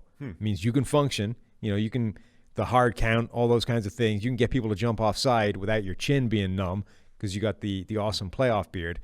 And if you look at the rest of the NFC, I was going to say, when you compare it to the other, this is Drew what I'm Brees, saying. no. Nope. Russell Wilson, not really. Alex Smith. They've got the kind of, the light shadow. Yeah. They can't. Alex Smith definitely can't. No, can't bulk it out. Brady. No way can Brady get a playoff beard going. Jared Goff. Can he even grow a beard? No. And Trubisky. So. Oh, yeah, by the way, let's not write off the Bears. They're in the playoffs. We can write them off, but they're in the playoffs. Well, they gave the Saints a really good game. Easily could have won that game. They went to overtime. It was in Chicago. They'll be in the Dome now, but they can give them a game. Okay. Yeah. Anyway, point is, none of those guys can grow a playoff beard like Aaron Rodgers. Ergo, the Packers will be the NFC representative in the Super Bowl. Now, do you care about playoff beards in the AFC? Because no, God, no. Because nobody's got to go through Green Bay. Kansas City's cold too. It's not Lambeau cold. Josh Allen feels like the guy who has a baby face, but he could also will himself to grow a Grizzly Adams. You can't. You haven't signed the apology form. You can't get back in the good graces. I don't need to sign of Bill's paper. Mafia by suggesting that Josh Allen can grow a beard that he can't. I also tweeted that he was a cyborg from another planet. Now, it might have been facetious, but people took it seriously, and they thought I was on the bandwagon. So I will continue to play, hedge my bets here. You seem like a guy that would grow a good playoff beard. I could. I don't like it. It's itchy and scratchy, and you got to get past that. You got to. It's the first 2 weeks of the hardest, Steve. Once you clear the itchy stage, then you're in and then it's gravy from then on in. You got to put some gel and conditioner in it. And all What that are you stuff. doing? Conditioner, right? And he put some stuff in it. We had playoff beards back in 05. Yeah. Can-Am League champions in Worcester. The what? Canadian American League champions, 2005. I showed you the rings recently. I can bring the rings back from. You should. Why do you don't wear them for the podcast? Should I wear? Yeah. The way. How tacky? All right, let us know. How tacky would it be for me to wear multiple, either one or multiple? Multiple has to be one on each hand. Well, I have a wedding ring, so how tacky would it be for me to wear championship rings from not only minor league baseball but like independent minor league baseball? We have two. Canadian American only League. fitting. I mean, show the game some respect. Dan Orlovsky would be proud. Does Dan have a ring for his 0-16 season? I don't think they make rings for that. All right, so the Packers move on. Bears are still in the playoffs. Trubisky has to play better if the Bears are going to give the Saints a game. We'll have more on that on Thursday. They're playing the Saints. They took care of business. There it is. Drink. 33-7 over the Carolina Panthers. Not to pick on Breeze once again, but man, 3 touchdowns. He still has the ability. He threw a nice seam route early in the game. He can anticipate, hit open receivers. But so 16 games now. Where are you on Drew Brees? Because now they need him, right? In playoffs, things are getting important. There's no room left for messing around. And I am exactly where I was in 2015. 2015 on Peyton Manning. Oh God. Now listen, my take on Peyton Manning there, as disastrous as he was, like an overall grade was bad, stats were bad, right? Breeze has had good stats, but his grade is the worst we've seen. But Manning was still, I use the word capable all the time. There were games where he would throw anticipation, dig route, and this and that. And turnover-worthy plays are inherently just... 2015 Manning was essentially if my brain suddenly became the greatest computational football brain in the world and I was thrown out there to play football as a quarterback. That's what 2015 Manning was. But you only need the arm talent to make like 2 or 3 plays a game. Here's the thing. You only need it for 2 or 3 plays a game. And if where Breeze has been bad... Why are you crapping on like Tua for his arm if you only need it for 2 plays a game? Because we're talking about Tua playing fast for a rookie versus playing Peyton Manning speed or Drew Brees speed, which is different. Okay. So for Breeze's bad stuff has all been turnover-worthy plays. It's not like he's missing like 12 throws a game. Yeah. He can still hit everything underneath, let guys pick up yards after the catch. But even yesterday against the Panthers, throws one right to a linebacker, has a fumble, has another one that almost gets picked in the end zone. Like there's a lot of close calls that he's gone away with. I don't think he can continue to play like that, but I think he can be functional enough for them to move the ball. The thing about the Saints is their all-around team is that good. When Alvin Kamara is out there, you had Ty Montgomery yesterday, ran for 105, so they just took another hybrid wide receiver running back and made do with him. Their defense has been just dominant at times this year, including yesterday. So PJ Walker came in and threw 3 picks. I honestly didn't even catch that part. At the end of the game. XFL superstar, that was MVP. Great. So the Saints all-around team is fantastic. Like if Breeze had a Peyton Manning go out on top despite not being close to the top of your game type of moment, I wouldn't be that surprised. Okay. What are your thoughts? You've been calling him cooked all year, and it's not necessarily wrong. It's not – I don't think it's a good bet that like Breeze is going to carry them through 4 games here or anything like that. Well, so that's the critical part. part. The whole team is that good. Yes, that is the critical line, that I don't think that Breeze is any longer capable of carrying this team the way he used to be. The flip side of that is I don't know that he needs to be anymore, because at the start of the year, the problem was what we thought was the best roster in the NFL on paper heading into 2020 wasn't playing like it. Like the defense wasn't good. The receivers were injured and not playing well. So when Breeze showed up looking like old man with the noodle arm, it was a problem, right? Now the defense is playing well. The receivers are there or getting back and playing at a high level. Guys like Emmanuel Sanders, Alvin Kamara has been great. The offensive line is good. So Breeze still hasn't, gone back to being like the sort of perfect quarterback the way he was a few years ago, but he doesn't need to be for them to still roll. Now again, it's the when you're talking about all these good teams, it's always grading on a curve of the postseason, not the regular season. So does that still hold true when the Saints have to play the best teams in the NFL that they're going to have to play in the next few weeks? I don't know. But right now, Breeze is not playing at a particularly great level, and I don't know that he's sort of capable of that anymore. But the rest of the team is playing at a level where he doesn't need to carry them through the postseason. Yeah, I agree. I mean, it's a challenge for him to keep up with an Aaron Rodgers or Russell Wilson. But at the same time, he went out there and pretty much dominated the Bucs on Sunday Night Football this season. This is the thing about the Peyton Manning comparison. A lot of Peyton in 2015 was like, he also had a game where he threw 4 picks on one leg and all these different things. Like, he played banged up. Breeze has played banged up. Can you just stitch it together for a few games? I mean, we saw Nick Foles have a terrible game against the Falcons on the playoff run, but they found a way to win. He had a little bit of luck, and then he played 2 outstanding games. You know, could Breeze do something like that? Absolutely. Sure. So I'm not ready to completely write. I mean, it's a great starting point. The whole Manning Breeze thing of, like, cerebrally, he's there, right? Yeah. Like, his sliders in terms of understanding where to go with the ball and delivering it accurately are right at the sharp end. So as much as the arm may be a problem, I agree with you. It's a problem. I think it's, for him, given the state of his arm, it's a problem more than a couple of times a game, but it's not prohibitive, right? He's so good at understanding where to go with the ball and when to put it in the air that he has a large margin for error that he is, using up most of because the arm isn't there. Plus, you have Sean Payton, who's been a great play caller, great play caller for Drew Brees, and understanding his limitations now as well. The other NFC South game, we touched on it briefly, but the Bucs won 44-27. That offense is really rolling. The big story here, though, is Mike Evans. The Bucs, we talked about this week. I was like, hey, is the Bucs turning it around? Mike Evans is healthy. That seems like that's been a big factor.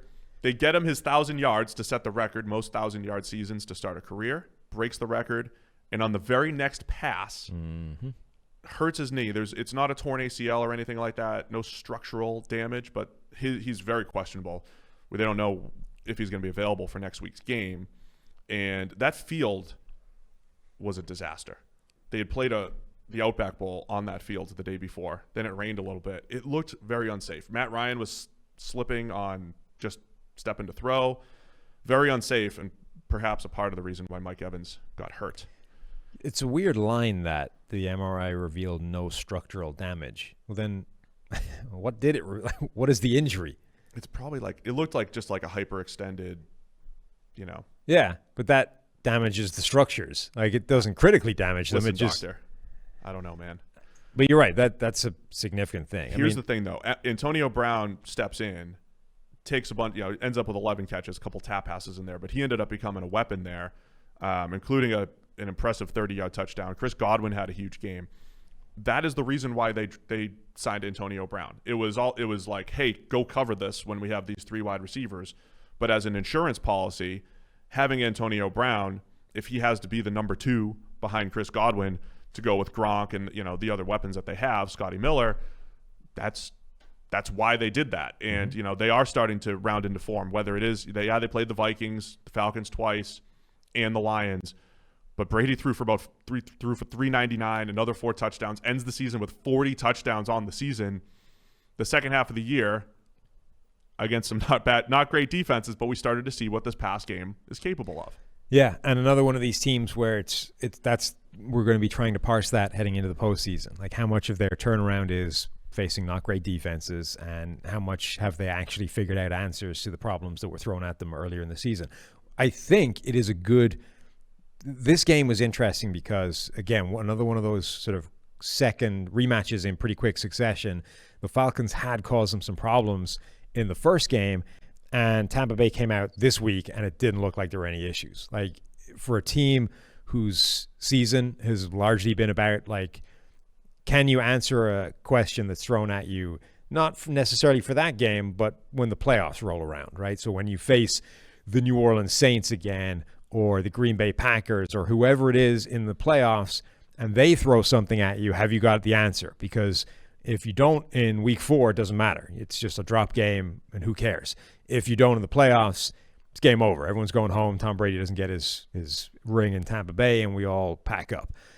This was a game that suggested, hey, we've got some answers for the first thing you threw at us. And that, I think, is massively encouraging for them. At a macro view, watching 43-year-old Brady run a completely different offense, he had an average depth of target of 11.8 yesterday. He had the highest average depth of target, tied with Drew Lock on the season, of any quarterback with at least 300 attempts. Just fascinating to me. The downfield passing attack has been incredible since they had their midseason lull where they couldn't connect on anything. That is going to determine the playoffs. He couldn't connect on those passes against the Saints and against the Rams, against other playoff teams, against the bad teams they did. And did you know this is the first road wildcard game Brady's ever played in? Really? This week. He's only played, this will be his fifth. I mean, that makes sense, I guess. Yeah. Fifth wildcard game of his career. I mean, he's been in more Super Bowls than wildcard games, more everything else. So first wildcard road game. If the Bucs make a run, behind Brady in this passing attack, it'll be essentially unprecedented in his 20-plus year career. So the whole thing is kind of weird for him in that he's in the postseason again. That's standard, but he's in a completely different way than he's ever. Yeah. Like, he's always the front runner. Understands that the playoffs essentially come through our building. Now he's the road underdog every week. Yeah, well, they'll be favored against the true. The but football the team, road but after underdog that, overall. He's got to go on the road. It is an interesting dynamic, and it is crazy to see again 43-year-old Brady play in the playoffs again and play at a high level and finish with the second most touchdowns in the NFL with 40 this year. Any games we haven't touched on? Well, a lot. The games that didn't mean anything whatsoever. Yeah. So Minnesota 37. The Detroit most 35. meaningless game of the week. It was an absolute shootout. Not Jets Patriots? No. I think somebody there had something to play for. Nobody in the Minnesota Vikings Detroit Lions game had anything to play for, with the exception maybe of Matt Prater, who may or may not have had money attached to a kick he made. Just talk about Justin Jefferson as the big story, and we'll move on. Sets the rookie record for receiving yards in a season. First of all, passed Randy Moss's Vikings rookie record, 1,300 and something, and then passed Anquan Boldin for the most all time, which is kind of, again, crazy. We talked about it on the NFL Daily today. Pause podcast. Go subscribe to the PFF NFL Daily. Sell. Listen to today's. That Justin Jefferson was able to come in and more than replace what they lost in Stephon Diggs right out of the gate is crazy and shouldn't have been possible. But he's been the best of these rookie receivers, almost all of whom have been pretty good in year one, and it never showed any signs of abating. He ends the season with an incredible yards per route figure, just kept on cooking. And if the Vikings could just get out of their own way and embrace the fact that they have passing weapons and are really good at passing the football, that offense could be really good. The Lions were just, as much as you've trashed the Texans defense here, the Lions have the lowest graded defense in the NFL, and they just wanted to ensure that mark. That was the Trubisky thing, right? His step forward came against the three worst defenses in the NFL, two of whom were the Texans and the Lions. Yeah, this is an atrocious defense. Yeah, so look, I didn't think talent-wise that the Lions needed a complete overhaul. When you look at the Texans' defense, personnel-wise, they need a complete overhaul. The Lions don't feel that way, but obviously they played that way. So, yeah, it will be interesting to see where the Lions end up going this offseason as they overhaul things. Let's just go through the rest. New England 28, Jets 14. Ironically, as people are ready to move on from Cam Newton in New England, he has his most efficient passing game. Jacoby Myers throws a touchdown to Cam Newton. Cam has 79 yards on the ground. I mean, it's I know it's the Jets, but this was what if you envisioned a successful Patriot season, it would be this type of game. Cam spreading the ball around, running a little bit, catching a pass randomly, right? I mean, it took 17 weeks to get there. But it's also the second good game he's had against the Jets. I mean, clearly True. this shtick just works against the Jets defense. And it's fun when you see those kind of passes, the trick play to pass to Cam Newton. It's this offense has to try so hard just to be functional with Cam Newton a quarterback. And it isn't all his fault. We've talked before about they have the worst receiving group in the NFL overall, top to bottom, between tight ends, wide receivers. They just don't have people that can move the needle, and you have a quarterback that's struggling. So the whole thing is just miserable to watch at times. but this was as functional as it looks. And then for the Jets, like, again, random wins in the middle of December, but otherwise they've been pretty abjectly disastrous this season. Is Adam Gase officially fired? It was reported. I don't think it's official yet, is it? As of Monday night. So Jets are going to be potentially moving on.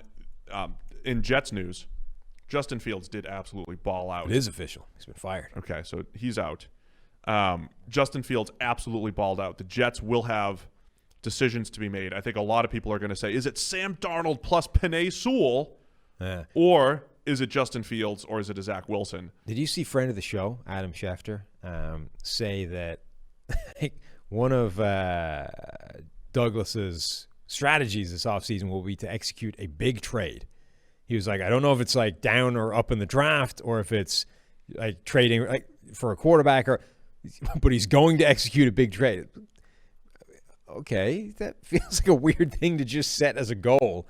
We will execute some form of blockbuster trade, I assume, in the next few months. Some information as far as like these few players we're looking at, or I mean, look, if you have the number 2 pick, the PFF take is generally pick a quarterback or trade down, or trade down, and accumulate picks. I would take a quarterback. I think I would take a quarterback there, but if you're not going to take a quarterback, you have an entire roster to overhaul. If you can get a massive haul for Justin Fields or Zach Wilson, or trade down and still maybe get one of those guys, or trade down and get a Trey Lance. The Trubisky trade. Yeah. Get out a spot. Get the guy. Move down a spot. Yeah. Right. That you were going to get anyway. And well, because again, 3 and 4 is the Dolphins and the Falcons. The Falcons are going to have a completely new regime, and somebody's going to say, "Give me a new quarterback," right? Or Matt Ryan for a year plus a new quarterback. The Falcons might want to jump up to number 2. And maybe the Dolphins actually do fall in love with one of those players and want to move up a spot. Who knows?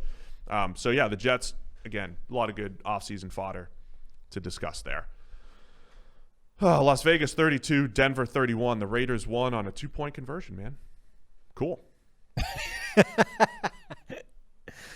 Yeah, okay. We've exhausted everything here. I mean, the Raiders are 8-8, therefore they're getting better every year. Wow. Just 4 or 5 short more years into John Gruden's 10-year contract, and they might get to the Super Bowl. Oh, we could talk about Jerry Jeudy's 92-yard touchdown. That's where I was going to go. Of course. Right. Meme guy's going to be all over that. First game where potentially Drew Lock and Jerry Jeudy didn't let each other down, right? Somehow they conspired to get on the same page, and fireworks happen when that happens. My takeaway is that's why you don't overrate drops. That's why you don't look at 5 drops and say, bench him and cut him and he's not good. Because if you still get open, you're going to catch at least 80% of those passes. So I think the point is that drops are inconsistent, noisy, and don't always translate to like a permanent problem, right? So Amari Cooper is the great example, right? That guy's had like an 18 drop season or something insane. Like, he has had major drop problems, but it's not a permanent issue. And when Amari Cooper doesn't drop the ball, he's a great right runner. He gets open. He can make plays after the catch with the ball in his hands, and he's an elite receiver. So you don't overreact to the drops because you don't anticipate them being like a permanent stain on his ability to be a playmaker. On the other hand, you have a Troy Williamson where it's like that dude could not catch the ball, and it didn't matter how fast or able to get open he was, because when he was 15 yards behind the Broncos defense and the ball was landing on his face, he just like spasmed and fell to the floor. Like, no amount of being like that ruins him. You can't start throwing the ball to that guy again because it's done. So we know Judy's not that guy. No, but I don't think you can just say, all right, it doesn't matter because every now and again he's going to bust off a 90-yard touchdown run, because at some point you need to catch the ball more than that, right? You can't have 5 drops a game because it's too inefficient. We need more than that. So I'm kind of with you in that I don't think you should overreact to 5 drops a game, because I don't think that's who he's going to be permanently. But equally, if it was, it's not okay just because he can bust off a 90-yard touchdown. More offseason fodder. Drew Lock buy himself some more time. Did he? Did he? God. This was 31 against a bad defense. Yeah, and this was like the nightmare scenario for that, right? Like week 17, we finally get to see glimmers, and you can jump on that and be like, oh, good. Drew Lock's turned the corner. It shouldn't be. You go into 2021 rolling. You have to connect yourself to reality. And the reality is, at the very least, they should be looking elsewhere. And if they do have to, I think he is also maybe worth a look in that he's played about a season plus worth of snaps, right? And it hasn't been atrocious. It's just been a season's worth of snaps that's been below average. Yeah, we had this discussion before the PFF live show this week that I don't buy that John Elway can go into that boardroom or whatever the hell they have in Denver and be like, all right, we're starting over a quarterback. I like this guy in the draft. Let's reset the clock, reset the counter to 0. We're starting again. I don't know that he has that room to do that. When I pitch for a GM job or a pro personnel job or whatever the job ends up being, my pitch is gonna be centered around, I'm gonna do what's best for the organization. Sure. And what's best for the organization isn't like, if you judge me by my ability to pick a quarterback, you're doing the organization a disservice. If you let me or us or our team come in and pick multiple quarterbacks and admit failure quickly and move on and trade down because we're only going to hit on 50% of our picks, 60% at best. Like, if you go in with a humble but strategic approach, you can get away with that. Once you go, if I can't go into the boardroom and do this, the whole organization gets set back. Right, but how many times can you swing and miss before somebody comes to the conclusion that you just don't know what you're doing? Like, John Elway, in his career as an executive in Denver, has nailed the Peyton Manning thing, which, let's be honest, was not the trickiest decision in the world. Oh, Peyton Manning is available? Yes, we're interested in that. Now, okay, he was coming off the neck injury, and we didn't know how functional he would be after that, but that was fairly well a slam dunk decision, right? A lot of people wanted Peyton Manning when he was available. John Elway won the sweepstakes. After that, tried to throw a lot of money at Brock Osweiler. Thankfully, the price got driven too high, and they balked. Anointed Paxton Lynch as their future quarterback. Absolute train wreck. Trevor Siemian, Drew Lock. Like, that's quite a lot of swings and misses so far. Now you're going to go back to the well and be like, I know there have been some mistakes made, but this guy, Trey Lance, whoever it is, now I've found the answer. We're picking at number 9 in the draft. This is the guy. We're going to get it done. I understand your point, but my counter would be the same thing about like the Ravens earlier. Just because the Ravens haven't shown that they could play from behind yet doesn't mean they can't do it. Just because John Elway hasn't shown that he could pick the quarterback, does that matter yet? One of these 6'5" guys has got to be able to again, we're not in those meetings, right? So like with John Elway, does he defer some of the evaluation to other people already? Do you learn at this point? How much do you use past failures to predict future performance at that level? I don't know, but we'll discuss plenty this offseason. Chargers beat the Chiefs, the Henne Chiefs. It looked like, classic Henne. Average grade, classic Chiefs. Average grade for Chad Henne, 111 passer rating. That offense continues to hum.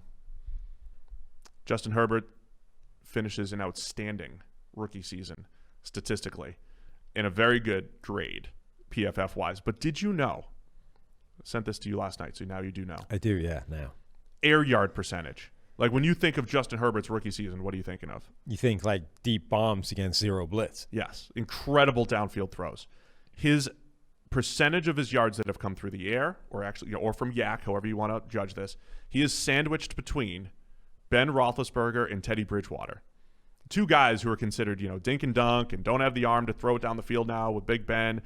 Herbert's had a huge chunk of his yards come after the catch. Now, to be fair, some of that's like he hits a 40-yard bomb and then his dudes are taking it another 30 for 70 yards. He's had a few of those, but I just found that interesting that he does. Maybe his stats are slightly inflated this year, but the Chargers have something to build upon. Yeah, absolutely. And we talked on the daily, by the way. The daily today was biggest surprise of the season, and we brought up the Herbert Tua thing. We got into a little bit of that discussion. I don't even say concern. The only note of caution for the Justin Herbert thing is that he has been the king all season long of the insane, unsustainable, highly volatile statistics. So He'll finish the year as the number one graded quarterback under pressure.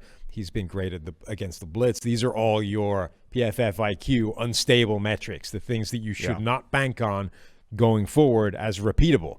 And, I've said before that things like that and things like crazy outlier play, they can run for a season. You can get a weird 16-game run of those things, but they don't tend to repeat year on year on year.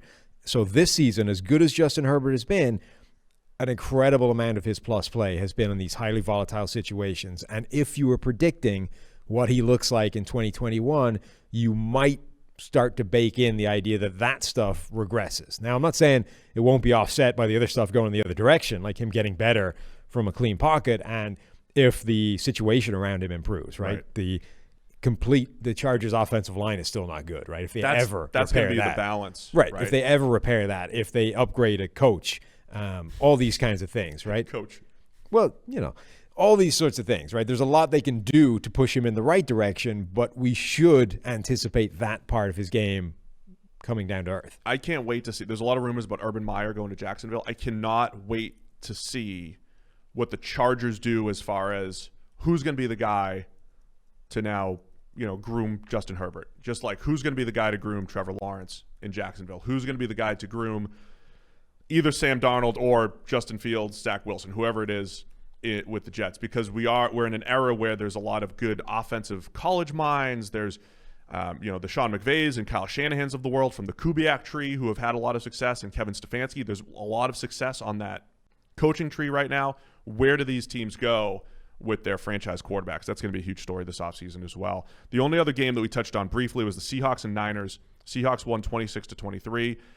How concerned are you with the Seahawks offense? Russell Wilson being the 19th graded quarterback the second half of the season after being dominant in the first half of the year, only 5 yards per attempt in this game against the Niners. I mean, you tweeted last night that he's still going to have no MVP votes after this season, which the perspective is, again, people were like in shock and awe that he's never had an MVP vote, but given how the first half of the year went, it looked like he was going to wrap up MVP comfortably. Can we he just was the front runner? But people tweeting MVP in a Week 6 Thursday night game, can we just end that? Can Twitter block? Can we ban people? That's definitely going to happen for declaring MVP before week 15. But the point is, like, his second half collapse has been real. I mean, it has been a collapse. He went from being the front runner in MVP, then heading his way into like a beneficial schedule that was only going to enhance that, and he didn't pick up. He had a couple of terrible games in the middle, and then bounced back to some degree, but never became the great Russell Wilson again. And now, Seattle has to go into the playoffs, where again you face better competition, and suddenly you don't have this quarterback playing at an MVP level that can right all wrongs. We work with data. And data is funny sometimes because a lot of times people try to tell stories using what they've most recently seen, and we bring people back down to earth, right? But we went with the story that Russell Wilson went from a guy who had, take out 3 or 4 games and he's elite, but then he started to eliminate those 3 to 4 games. Yeah. At a macro 2-year level, 2019 and 20, he really didn't have – he had like 1 or 2 bad games until week 9 of this season. Did he just save up? Is it as simple from a data standpoint, big sample size, 2 years, that just all of those bad games got saved up down the stretch? 1, 2, 3, 4, 5 games at 65 or below. Normally he would spread those out more. Did they just happen to come in this 8-game stretch, 9-game stretch at the end of the season? Or is it literally a trend in the wrong direction that is very concerning for Wilson and the Seahawks? I mean, it's possible, but it feels hard to suggest that like an 8-game run of bad games is not a trend, that it's just a freak bounce of the schedule and of variance and how your bad games have aligned themselves. Like at the point where you're sequentially game after game after game after game not playing as well as you have in the past, even just personally and psychologically, how could you not be in a different headspace than you were when you have like a couple of elite games and then a stinker and then a good game? And like it surely has to affect even just your internal perception of how your play is going right now. It definitely looks different. There was a confidence level early in the season with his ability to throw the ball down the field. It's just not there right now, and it might be just as challenging next week with part 3 against the Rams in their really impressive defense. So good win yesterday. They pulled it out, made a little fourth quarter comeback. We'll have a lot to talk about with the Niners and their quarterback situation this offseason, what Kyle Shanahan's going to do. But overall, 6-10 for the Niners. I thought they'd regress this year, but this was more injury laden, and they've been the most injury hit team in the NFL this season. Kyle Shanahan hasn't had anything to work with, in particular a quarterback. Also, the league's best tight end from a year ago. They haven't had a hope. I mean, even the entire offense had to function through like one gadget receiver, and the gadget receiver kept getting injured, right? Deebo Samuel, then Brandon Ayuk, then Deebo Samuel. They just haven't had anything to work with for any extended period of time. Richard Sherman has been injured most of the year. The 49ers being 6-10 in that division is like a minor miracle given the injuries they've been dealing with. Robert Saleh probably going to get a head coaching job. Very heavy rumors. Certainly one of the top candidates, yeah. So there could be overhaul. I think there's going to be overhaul with him as defensive coordinator, plus the entire secondary is all free agents. Do defensive-minded coaches lose any kind of luster given the state of the NFL right now as candidates? Like, the league is being set on fire by offenses. Is going after a defensive coach really a good strategy? I don't think it matters. I keep coming back to, I don't know these people, and I think that the head coach is a CEO more than an X's and O's guy. And the most impressive thing I've seen Sean McVay do the last couple of years now is hire Brandon Staley, a guy that's in his 30s who has just run a Fangio on steroids scheme and turned that Rams defense around. So I don't know how you predict that unless you're in an interview and you have an idea of what their plan is. So if you have a defensive-minded head coach, I would say, first off, I want to care about how you manage the team, manage the game flow and all that stuff, and you better find a great offensive mind. However you do it, you better find somebody, and probably not just like a retread that has an okay history. I want a really good offensive mind. That I would hire a defensive coach if I knew it would come connected with a really good up-and-coming offensive coach. Yeah, there's certainly a degree to which you have no idea how much these guys can just lead people, and organize a franchise, right? Which is a huge part of the job. On the other hand, you can see the impact that a schematically minded, gifted offensive mind has on just his team, right? Like Andy Reid, Kyle Shanahan, Kevin Stefanski bringing that system over to Cleveland. True. Like the immediate impact of a guy that has a system that works and knows what he's doing is palpable and obvious. So I don't think you can just sort of say, well, these guys, okay, they bring a system, but we don't really know how much they do. I think it just magnifies what they have to do, right? Like you bring a system in, the system needs to work, and that's great, but now you also have to manage the game in the game, right? Time management, clock management, situational awareness, challenging, all that kind of stuff. Plus you have to, behind the scenes, manage an entire building and all the crap that goes along with that, and that's probably where a lot of these guys fall down. It's like you've suddenly basically just given them 3 jobs to do instead of the one they had previously. That's why I'm saying you need a CEO type that is going to get good people around him. Mike Tomlin, defensive-minded head coach, John Harbaugh, special teams coach, but Harbaugh's shown the ability to adjust and get smart people around him. And that's the biggest thing about him is he changed at some point through the year. I need somebody that's malleable to adjust to the NFL. And that might be the failing of a guy, I don't want to pull one random guy out and dump on him, but a guy like Mike Zimmer, right, who's consistently able to generate a really good defense compared to the talent level he has. And, you can see just the way they scheme on third downs that the Vikings are way better than they are the rest of the time. Zimmer's a really good defensive mind, but is he as good as he can be when he has to juggle the game flow and all that kind of stuff, and when he has to run the entire building? And is that just asking him too much? And has he been able to surround himself with people that do that stuff for him? And even like a guy like Anthony Lynn, right? Like Anthony Lynn's biggest failing is the in-game clock management stuff, right? Like surely you should be able to put a guy in the booth whose job is that, right? And if I'm managing the game in terms of X's and O's and scheme and play calling, there's just a dude in my ear that shouts when I have to do whatever, right? Like clock it or, run whatever. There's a guy in the booth whose job it is to do that, so that I don't have to dedicate mental runtime to all that stuff, because most people are not Bill Belichick who can do all this stuff on the fly, and Belichick probably has guys in his ear as well. But if you're trying to do all that by yourself, you're probably already just way behind the eight ball. I think the coaching hire discussion is a great one. Again, I love the offseason because we can get into long form on some of this stuff. That we've got some contacts around the NFL we could bring on as guests and discuss the hiring process, guys that have done it. So we're going to do some of that this offseason as well. I think that's all the games. Did we touch on all of them, Sam? I believe so. It's week 17, and we touched on the important ones. So thanks to everybody for tuning in. Thanks to everybody for being with us this entire regular season and sticking with us. Stick with us through the playoffs. Here's what we're going to do. We're still going to touch on every game, previews and reviews.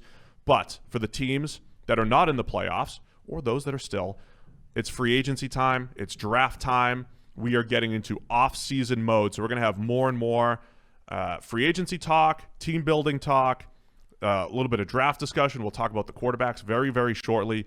But also, we're going to be back here on Thursday previewing the awesome wild card matchups. 6 games to look forward to this weekend. Get the extra game, man. Wall to wall, Saturday and Sunday. Yeah, 3 games, back to back to back.